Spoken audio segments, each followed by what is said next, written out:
Donald Trump continues to fight the good fight by refusing to testify. Good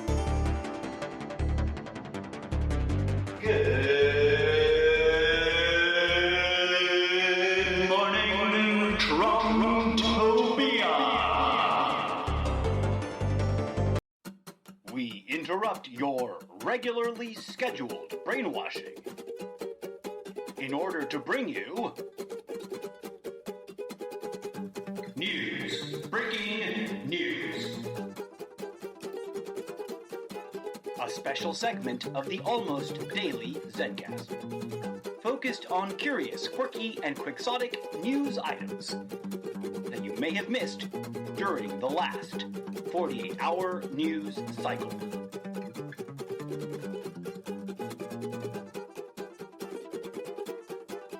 Hosted by me, the incorrigible Mr. Zeppo.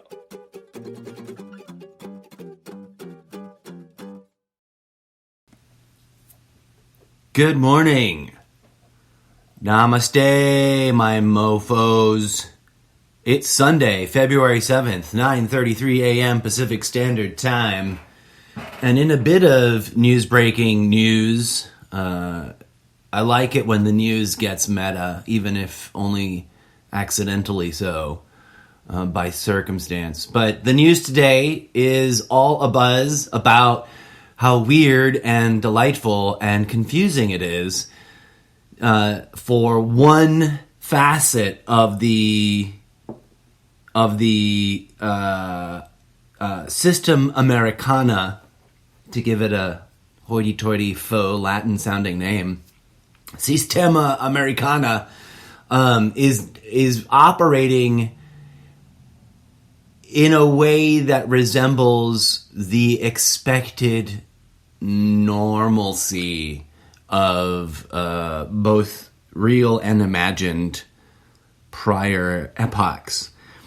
And it must be pointed out for anyone naive enough to not be aware, the way in which the press office, the White House press conference room was run, the way that gear in the machine operated during the Trump administration was crazy, batshit, cuckoo nut job, like Trumptopian mafia clusterfuck of shit shows. It was not anywhere near normal. And for those who are not aware, I'm not some blind clinger, to that which was the old normal. I didn't like the old normal. I had lots of criticisms of the old normal.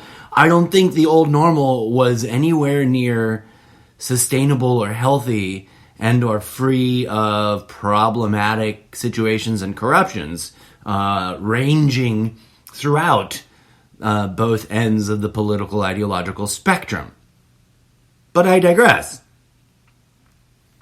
The White House press corps, the veritable entourage of news media, what's the word I'm looking for? And then there's a lot of words people use against the news media now, and I'd really love to sort of stop the hate, because if you're judging, let me clarify something for anybody that just may not be aware of where I stand on this particular principle. If whatever collection of ideological constructs you adhere to leads you down the path of judging others and spewing hate, especially if you're heading towards that, like issuing death threats and executive orders of assassinations, whether imagined or much more palpably real, because of being in seats of power, or otherwise, you're on the wrong path. You're being seduced by all that which we are being called to transform through healing, and you're becoming the problem. So check yourself before you wreck yourself. They're out to get everybody, and it should be clearly evident because of the crazy level being displayed, the overall crazy level, that we have to celebrate this tiny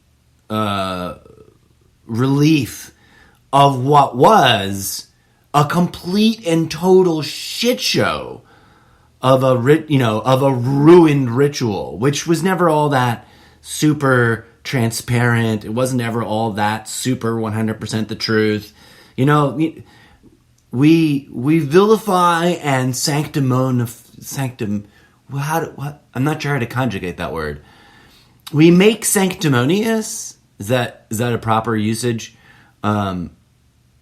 We have this really bad habit, and I use the word "we" very loosely to reference everything that's a talking person and veritably claiming to be alive. If you claim to be alive and can talk and generally function as a person, we all have this issue. We have this problem.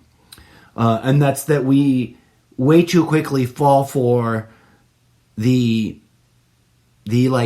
it's so old, it was an old gag back when we were living through what we call the Stone Ages.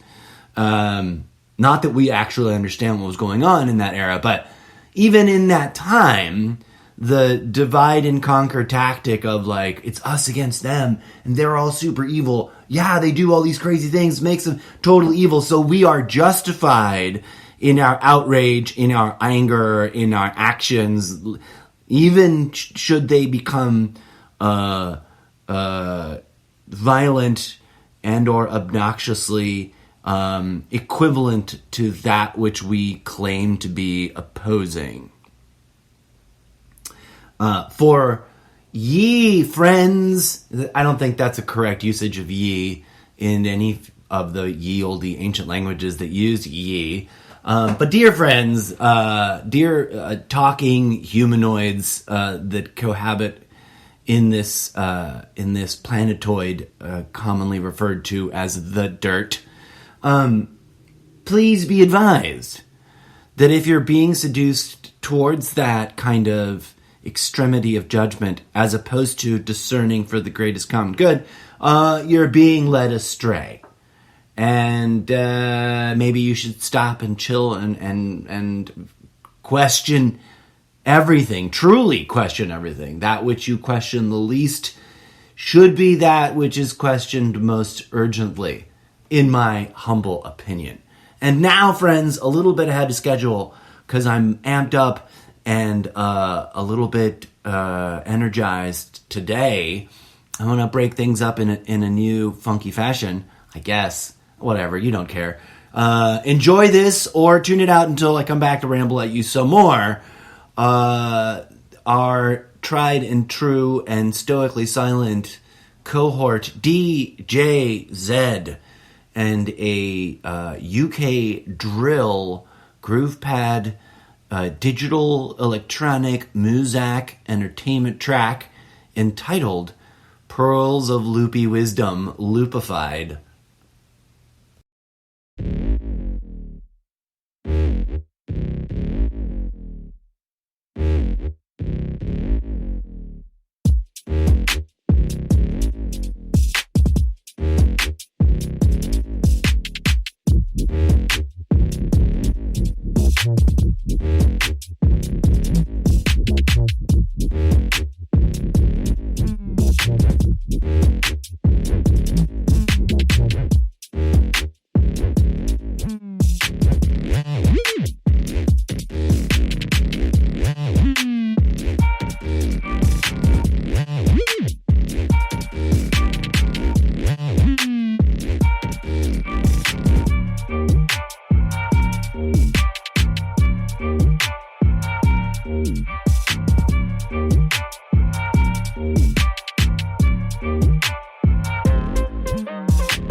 Thank you, DJ Zed, for that most danceable bit of robot dance muzak. As a robot that enjoys dancing, it is much appreciated. Dear friends, this will be an unpopular opinion to express, especially if you are an associate that is attached to any sort of leftist ideological construct. But I cannot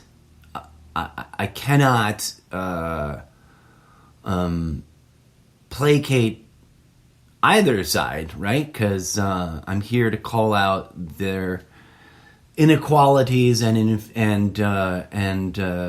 inherent flaws on all directions. Otherwise, I'm just part of an echo chamber.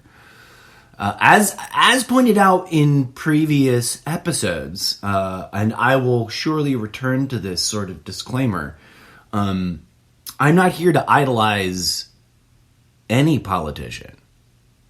Neither am I here to hyper-vilify any politician. I'm here to say, hey, what is the most likely thing that's actually possibly going on? And that's that this is a complex human endeavor that is a system of multiple systems, each of them as flawed as any complex human endeavor might be, because that is the way. Have you met humans? They are prone to doing things the worst possible way imaginable, but also they are a little bit self-aggrandizing. But we'll put a pin in that for a hot second. Something that's not the unpopular hard pill to swallow opinion I was about to unleash into the world. That was just the disclaimer. Here, after much ado, is my, I think, doomed to be a very unpopular thing to say out loud. And I think people on all sides are kind of go, I don't want to listen to that. Because I am incorrigible in that way, I've properly, I hope, disclaimered enough for everybody on all sides. This is addressed at the DNC, and I think people may have to go through, as we all are, a bit of an adjustment period, because I've been kind of excessively a vocal speaker of criticism against Trump. And many may have presumed, while joining in that, in the audience-ship of participating in the show by listening to it, some may have drawn inaccurate conclusions about, where else my political affiliations may lie. One thing must be made clear, and I've already said this before, and I'm still kind of spinning towards the thing I'm trying to say. I'm staring at a note that I'm going to read as a quote, and I haven't gotten to it yet. It's a little intimidating. It's daunting for me to think that I had this thought, and that I wrote it down, and then I've been like, I gotta say this on my show. But something else I've already said that I think people appreciate and understand, but it also really aggravates and triggers others. And I'll let history be the judge of, how that line divides a population of my fellow citizens of planet Dirt. But it is not patriotism to blindly adhere oneself to one golden leader. It doesn't matter who they are. It doesn't matter which party. It doesn't matter whether it doesn't matter in which direction you think they're going to save the nation. Blind zealotry. I can never remember how to properly conjugate that word. But to be so blindly adherent and in like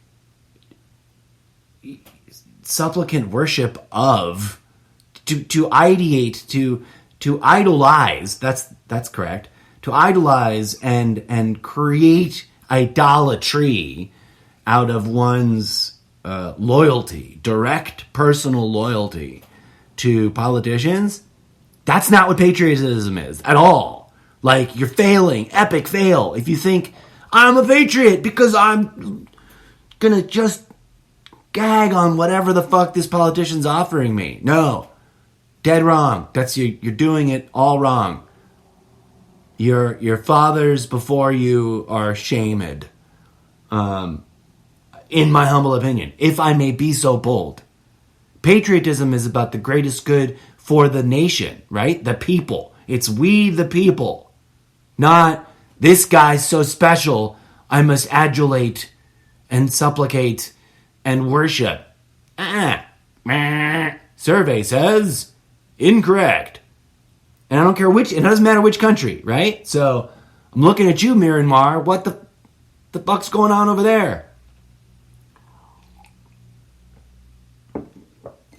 Not to agitate and irritate and offend whoever the fuck thinks is the good guy over there. That whole country is an example, like a living, it's already happening over there, example of where I and some others, for I am not alone in my unusual opinion of the world.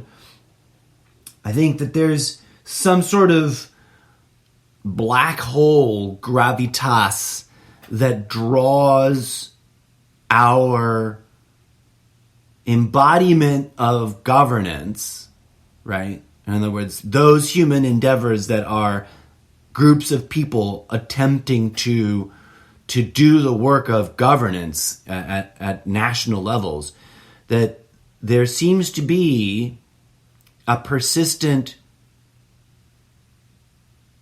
dare I use the term, ego trap, a persistent seduction towards corruption and abuse of power, to not put too fine a point on it. That was all still impromptu out of my the pit of my overworked mind, live in the moment. I don't even remember what I just said. This is what I wrote down the other day that I've been sort of tumbling around in my head, and I'm now kind of intensely overhyping.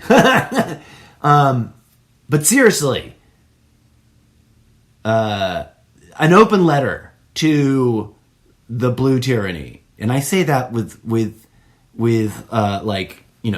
familial love. I'm that awkward, estranged black sheep of a crazy cousin / uncle, whatever. Uncle's better, I guess. And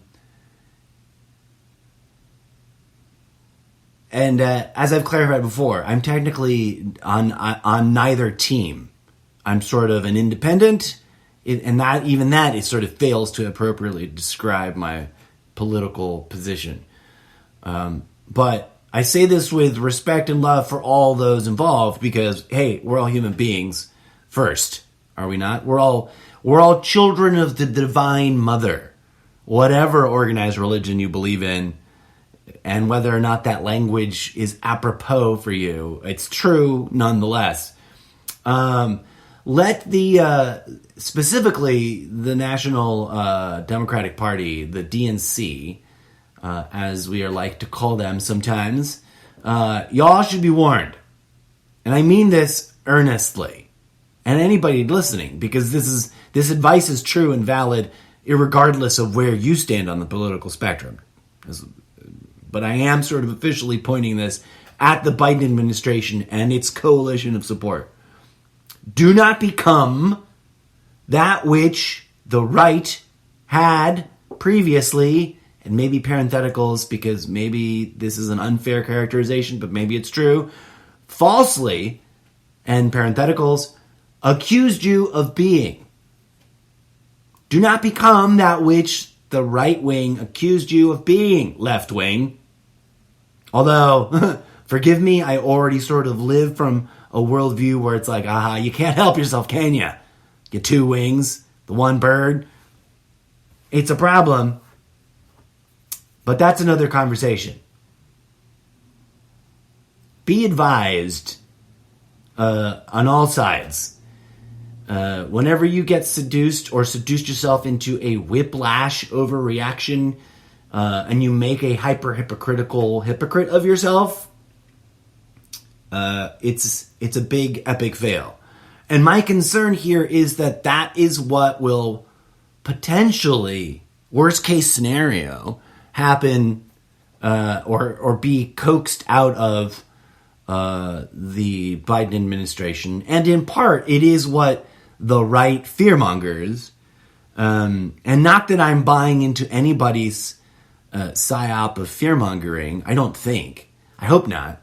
I always try to really, truly, critically screen all content and pick and choose that which I feel guided towards accepting as reliable because closer to truth than not, right? But I digress. It is my concern that as we move forward into the fullness, the middle of the bell curve of the first installment of this Biden administration. And I strongly suspect that the Biden administration will very likely get a second term, and that the melodrama, dare I call it that, will be about the contest at the midterms coming up. But that's not even my immediate concern. My immediate concern is that even as we get into the midterms, before we get into that, if the Biden administration overreacts with a sort of whiplash of hyper-hypocritical, overreactionary response to this countercultural movement that is the Q sub genre of the Trump base, that sort of response, in my humble opinion, would be disastrous. And, tragically, might well be precisely what the system itself would like to explore. Dare I say that? Keep in mind, when I say the system, I mean a really weirdly specific thing, which may or may not be the thing you might initially assume it to be. So make sure you check whatever your assumptions are, and you tune into the episodes where I talk about the system in depth, and or put a pin in it, because it comes up multiple episodes, and I'll talk about it again very briefly, I'm sure. But I digress. It isn't what you assume, and that's the way they play the game, I think. But I could be wrong. I'm just a crazy guy with a podcast. Welcome to my show. Assuming even the most innocent of realities, if you get my vibe with that, right? It would be a bad move if Biden admin brought the blue hammer of blue tyranny down a little too heavy-handed. And I fear that that's sort of brimming, kind of starting to simmer, to mix all kinds of metaphors together. And I don't know if I'm too early on this or if I'm too late. It's hard to tell. I've been popping out in and out of different perceived timelines, so I think I'm on the right track here. But a pin in that. I'll discuss that in depth in an upcoming episode too. In terms of what I'm concerned with, I want to close with this thought. If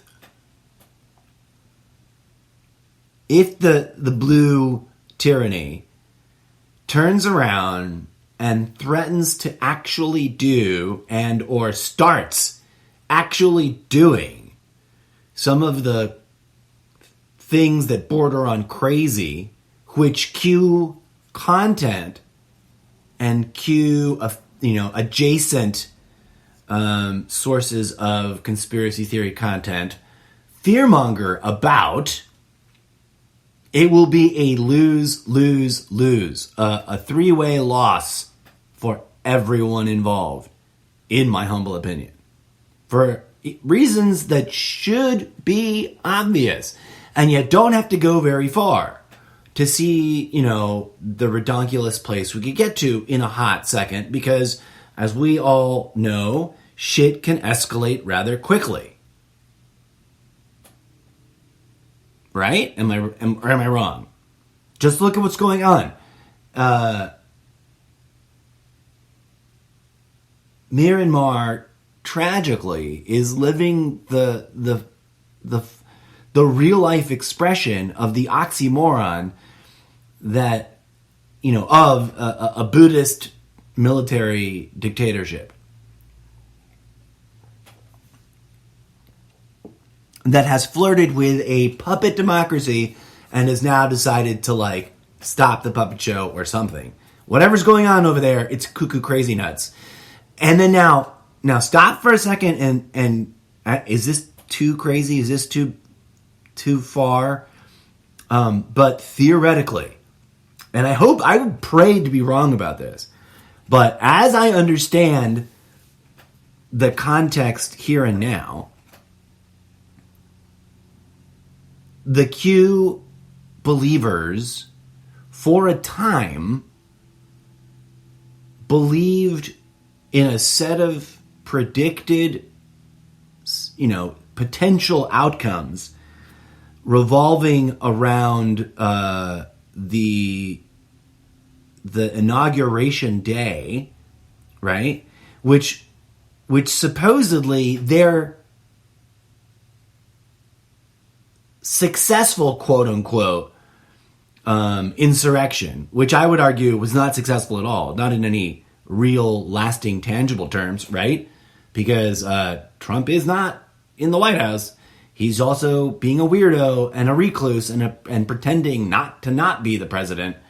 But that's a whole nother, that's Trump being the used car salesman scam artist that he cannot help himself but be, because that's all he is, right? That's all he has is the name and the image that he is worth being given money, that he deserves it somehow, because he alone can fix the world, and failed tragically at doing so, and either benefit from an independent and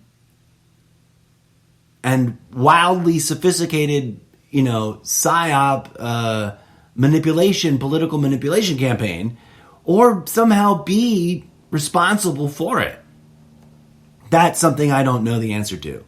I would love to, in the fullness of time and with a little bit of revelation through, the usual mechanisms of historical debriefing, as it were, know for certain that, Trump was either somehow responsible for the organizing of Q and the Q content that has been disseminated during the course of his administration, and this weird post-administration chapter. Or if he truly, as he's asserted many times publicly, have no idea where the fuck it's coming from. Which is not beyond the scope of reality. Having known Trump as a figure and how he performs on camera for quite some time, long before he ever ran for office, I'm not some recently offended Johnny come lately to the anti-Trump bandwagon. I'm someone who's this guy's cuckoo from long before. And I mean that with all due respect. Our society is cuckoo making, okay? So zoom out and acknowledge that's from long before any of the current generation of people arguing about politics were born. Before any of y'all grandpappies were born, society was cuckoo making. And these are the fruits of that. Ha ha! So please, dear left, I know that the base is more directly capable of taking self-responsibility for manifesting this. Just as, we were challenging the right to do better, we must always challenge ourselves, each other, as a society, to do better. We have to make sure that we do better. as a coalition of folks who opposed past tense and or continue to oppose into the future tense, despite how exhausting it has been already in its brevity of 4 years. We must oppose not just the man, Trump, because of all of the flaws inherent to that person, and not because he's like worthy of being judged and vilified, but rather is in desperate need of spiritual healing, right? And if that part freaks you out, strap yourself in. My show's weird, and it's about that. So brace yourself if that threw you for a loop.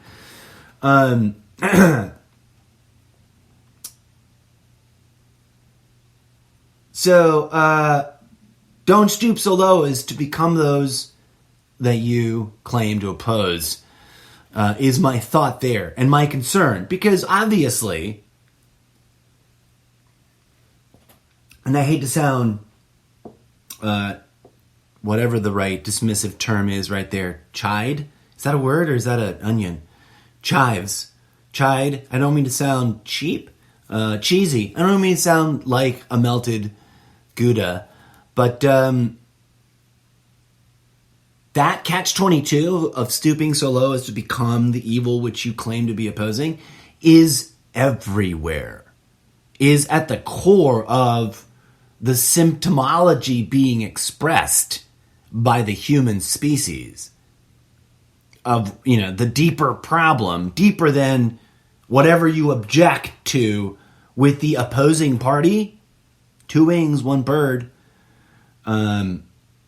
Larger than whatever the localized, politically, ideologically driven drama might be in any given nation state, is the real and very significant concern, which I think more and more people in the world are realizing needs to be attended to. The spiritual trauma that sits at a deep, meaningful, real, tangible, elusive, somewhat hidden, and long neglected spiritual level that connects the entire human species like a network. It's as if there was a really bad, very well hidden hijacking, bad guy, black hat virus on the main, and this terminology is probably antiquated enough to make it sound silly, the mainframe server for, the collective mind / soul of the human species. Is that sound crazy? Does that sound crazier than QAnon conspiracy theory? I'll leave you to contemplate that for a hot second as I hand it over back to DJ Zed for a little gem from his untitled forthcoming album, which I think we're now calling Nova? I don't know, but this one's one of those ones that never got titled. Okay, he's just staring at me like, just let me play the music. Too much funk. Is there such a funk messenger groove pad audio robot mixology loop gasm for your ear holes?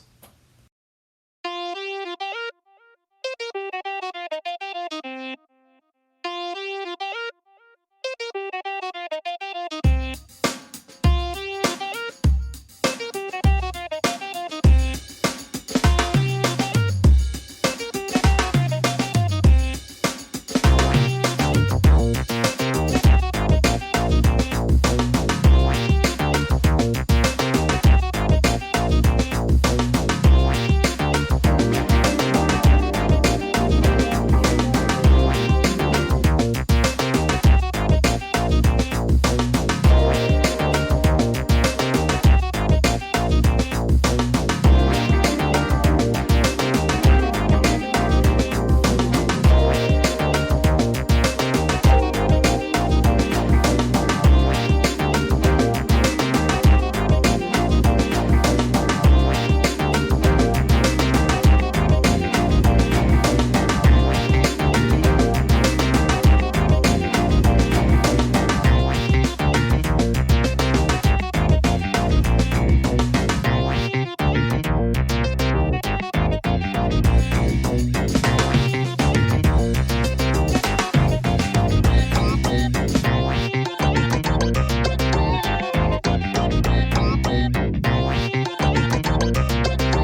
The truly frightening thing is that here in Trumptopia, the QAnon Trump base wanted the internet to get blacked out, wanted the media to get blacked out, wanted the military to effectively run a military coup playbook type strategy, arrest, quote, all the evil pedos, and install Trump,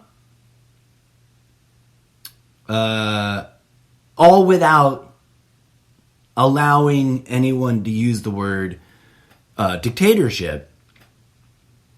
You know, for clarity, in Myanmar, the people are protesting against the military and its recent actions. So it's wild to imagine, to know that for a fact here in America, / Trumptopia, some people were actively rooting for an American military coup d'etat that would have installed, of all people, Donald J. Trump.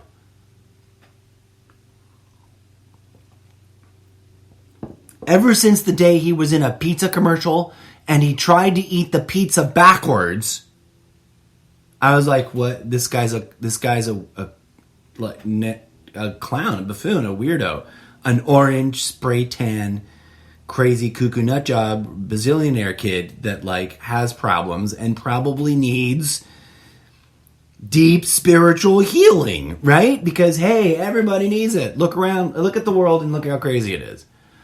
And while you're at it, visit PolitiFact, please, and check out some of the Pants on Fires. Like, no, these are all fake. This is fake. Why are you believing it? Because there's a lot. It's so much crazy things going around. That picture of the White House all dark because Biden isn't in it after being sworn in. Totally fake. It's not, but that doesn't no. I totally saw one. That sad to clarify, this is not a movie. Joe Biden is legitimately currently the president.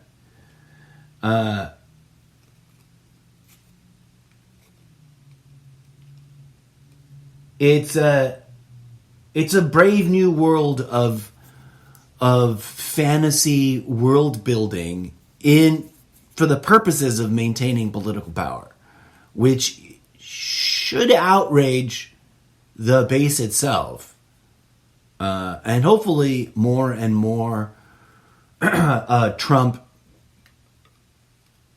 zealots realize and wake up to the place they've been cajoled. They've been cornered and sort of penned in and purposefully like whipped up into a frenzy.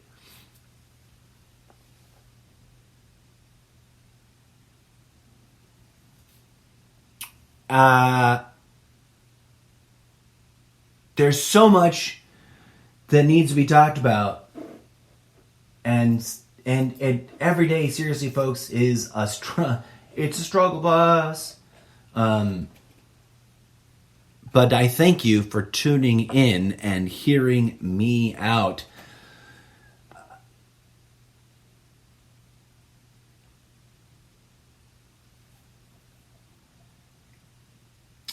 To round out the show, I want to close on this thought, right? Because there's a lot of talk. I was drawn into a deep conversation, and I may have referenced this a lot lately.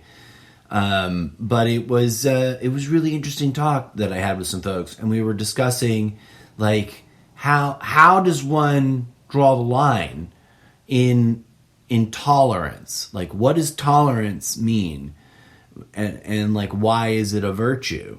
And doesn't it have these XYZ flaws? And I think the simple response is that it would be naive to to try to negotiate the world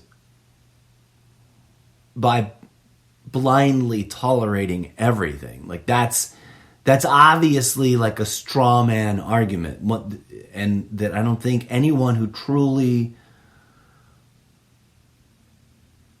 espouses and strives to understand tolerance as a virtue, as a strength and not a weakness. And there's so many things, like compassion.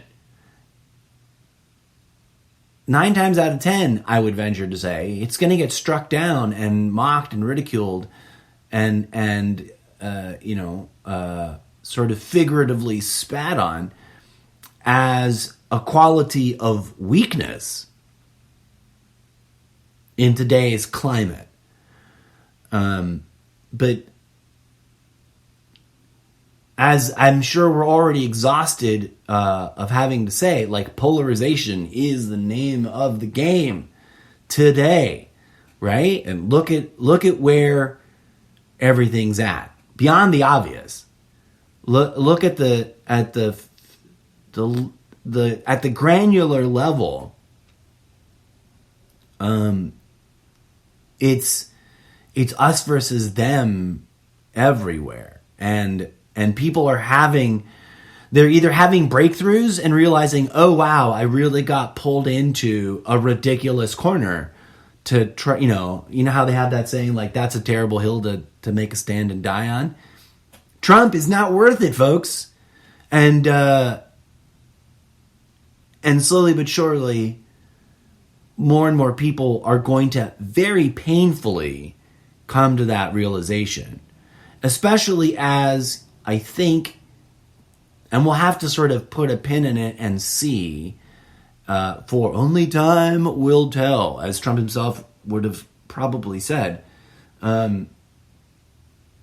The trial in the Senate, it has to be remembered, is its own weird, congressional circus show of a trial, which is not to be thought of and directly compared to a standard criminal or civic trial as the average Joe Schmo on the street. Is there a gender neutral version of that?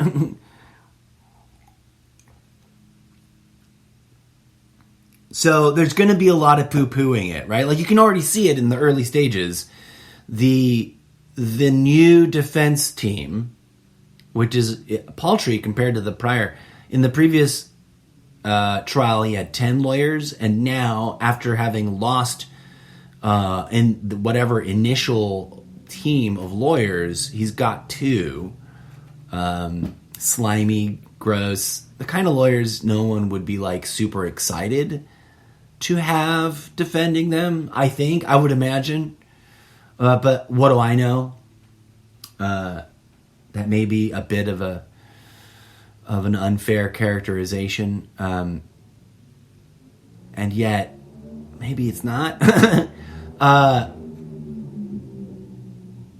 My concern going into the trial, to like pivot and focus on that for a hot second in this second half of the show, or second, third. I've already played 2 bits of music. I played the music all out of normal time frame, so now I'm all, when should I play the next track again? What was I going to say? This thing, it's laughable to me, and it's a huge sign. But the big question is, what does it really mean? That he's not stepping up to the bat. He's not coming to fight the real fight, despite him being the greatest of all fighters. For a guy who had the gall to retweet and presumably order a massive, larger-than-life reprint of the photoshopped picture of himself on Rocky Balboa's body, which I love the clarification tweet that came out. I don't have it in front of me, so forgive me. I don't remember who it is that pointed this out, but somebody retweeted a Donald Trump tweet. And it's a fun, exciting, weird new world that we live in, in which like we will apparently never have to worry about having to talk about a tweet from Donald Trump as like, oh my God, can you believe that the president of the United States tweeted this? Even if they give him back the luxury, because it is a luxury. Let's remember that, right? Like, we love to think of the internet as a commodity and also as a like human right, but we gotta like pick and choose where we draw that line. Twitter, I don't think qualifies as a human right about speech or anything else. It's just Twitter. That's a whole nother side. I'm getting spiraling out of control. Points I was trying to make. I think it's quite telling that they're focusing on this is unconstitutional to bring it to trial because he's no longer sitting president. Haha. Especially extra comical because the guy you're defending is pretending to not be a former president. Whatever that means. He's just refusing to acknowledge the formerness of it. And I think that's a conscious choice, right? Like, some people may mock it and wave it off. But whatever he did or did not know about QAnon, he's come to understand and be, quote, savvy in the sort of Mafia Don kind of way that for now it is cleverly useful to him to refuse, once again, although he already has publicly acknowledged the legitimacy of the Biden administration, right? It's just like the level of two-facedness, the complacency with which these adulators and supplicants of these political idols tolerate and ignore and just gobble up their two-facedness, you know? With Ms. Green, is it Marjorie, her first name? Mallory? I'm terrible with names. MJ Green. MT Green? M something Green. I want it to be MJ Green because I would sort of love-hate that name and want to reclaim it from her and be like, sorry, I'm taking that name and making a character that's got nothing to do with you. Because it's a great name. It's a great, like, that would be an awesome, like, cannabis-themed superhero chick name, right? Not to use outdated language that may or may no longer be politically acceptable. So, way too many things spiraled way too far out of control.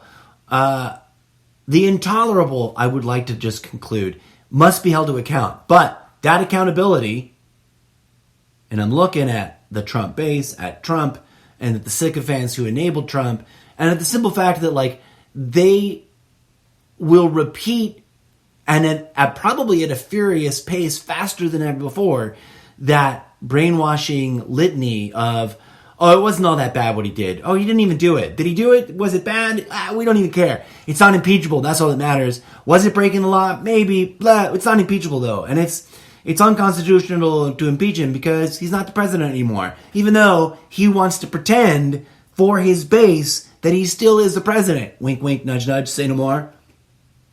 They're going to play that roundabout game of just not even acknowledging.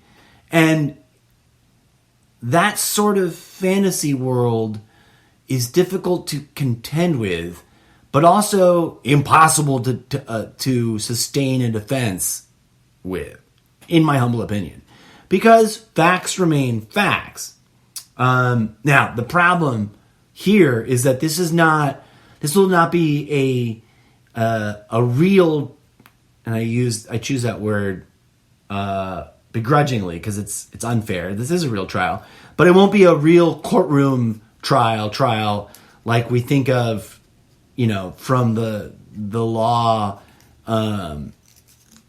TV shows like Law and Order, etc. Don't sue me for referencing them. Pop cultural reference. It won't be that, right? It's going to be the weirdness of politicians acting as judge, jury, and enforcement all at once. And it is what it is. Like, it's the system of oversight that is available to us now. And to the best of my understanding, they're flat out bullshitting when they say it's unconstitutional to bring a former president to trial, right? So never mind the giggling irony of the two-pronged approach. We have to call that out. And we have to call that out to the base. Like, the court of public opinion is as important. And so I bring it back to this, like, the intolerable must be held to account. But we cannot, we blame society, but we are society. So the court of public opinion, what is that? It's everybody. It's you and your crazy uncles hashing it out at Thanksgiving. And it's a little early to be talking about Thanksgiving on a February Sunday. But, Valentine's Day is not really a everybody get together and sit around the dinner table kind of holiday. But still, how many Valentine's Day dates are going to be ruined? Probably not as many. I don't know. That'd be a fun fact to know, like how many across the aisle functional relationships still exist in this hyper tribalized thing we call the post-Trumptopian atmosphere.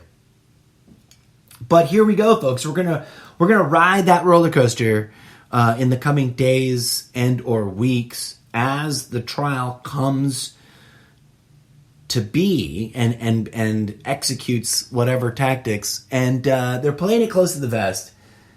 But if there's one thing I know to be worried about with Team Blue, is that whatever clever, cutesy thing they think they're going to be able to pull off, they're going to bring a level of wow factor of y'all just incompetently fumbled that ball to it. Because that's what they bring in their complicity as being conscious or unconsciously, the blue wing in a blue versus red wing dichotomy of oxymorons, because there's a bird under there, right? Under those two wings.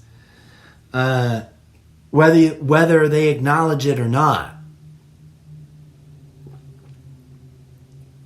So, as the people,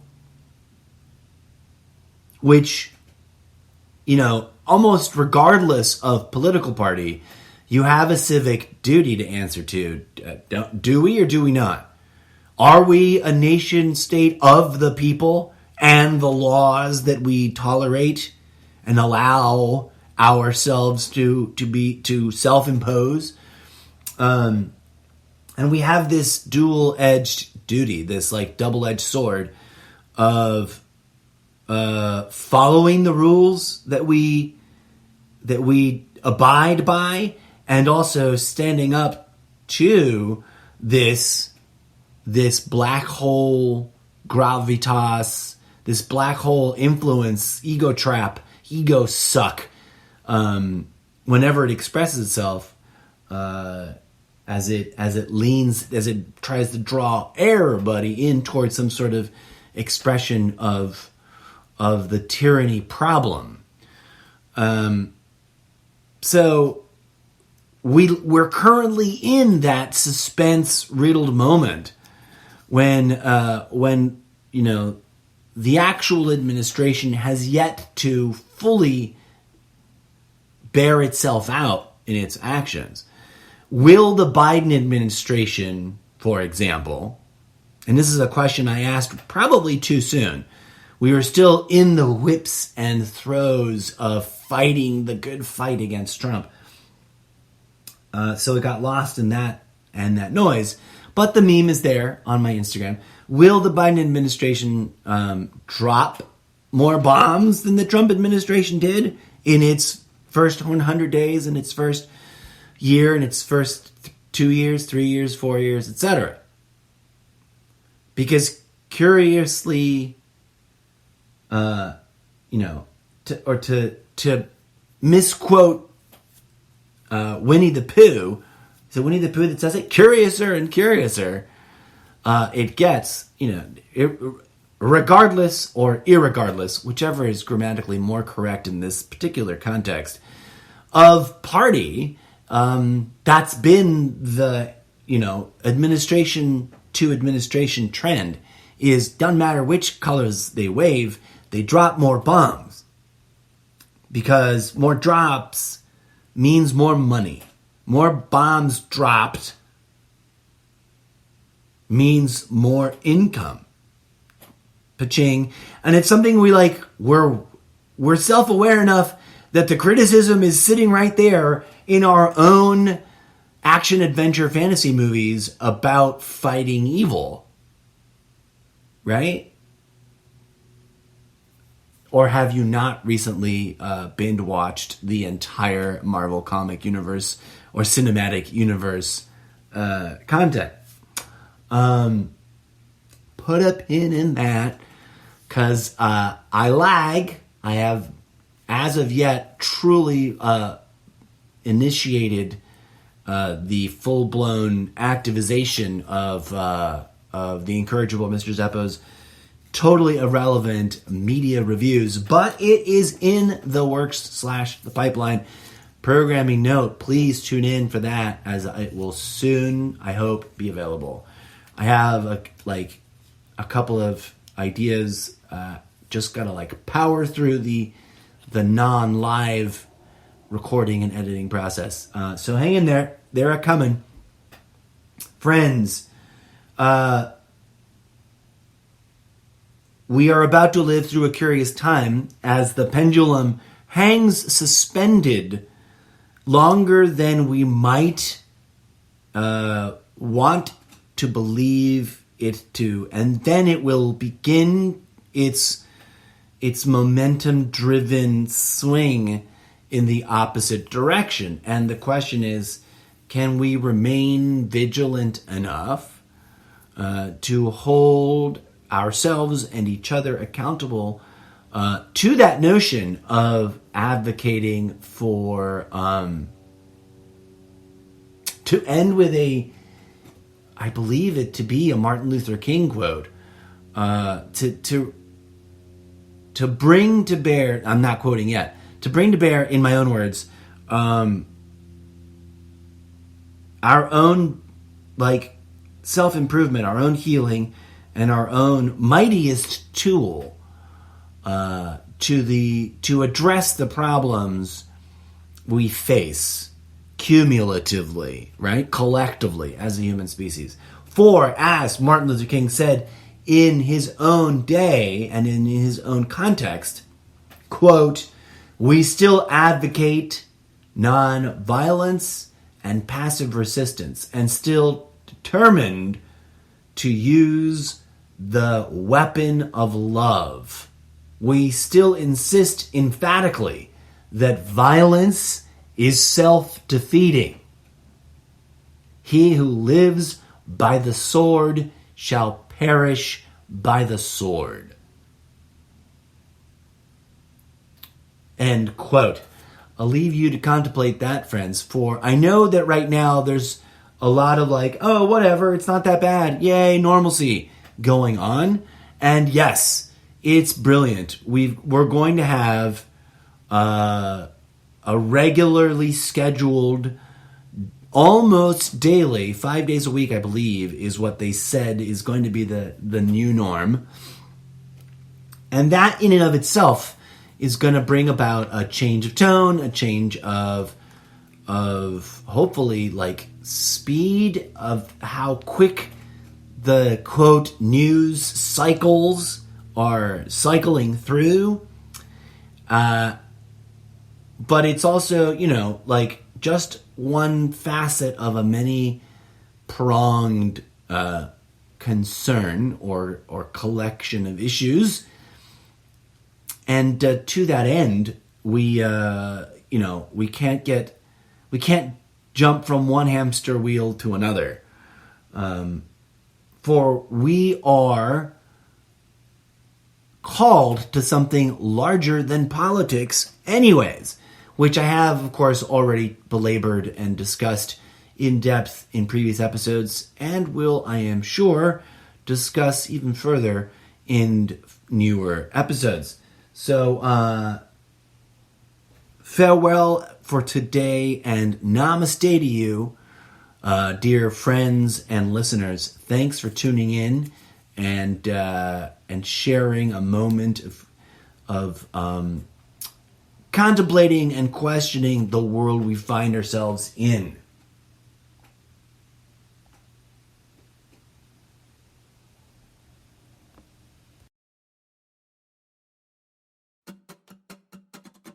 And that is the latest breaking news.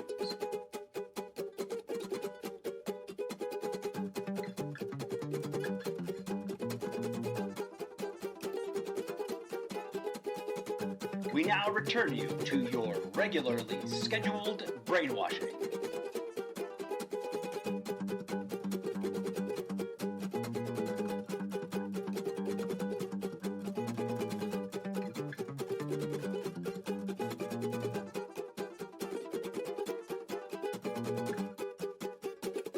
Thank you for listening.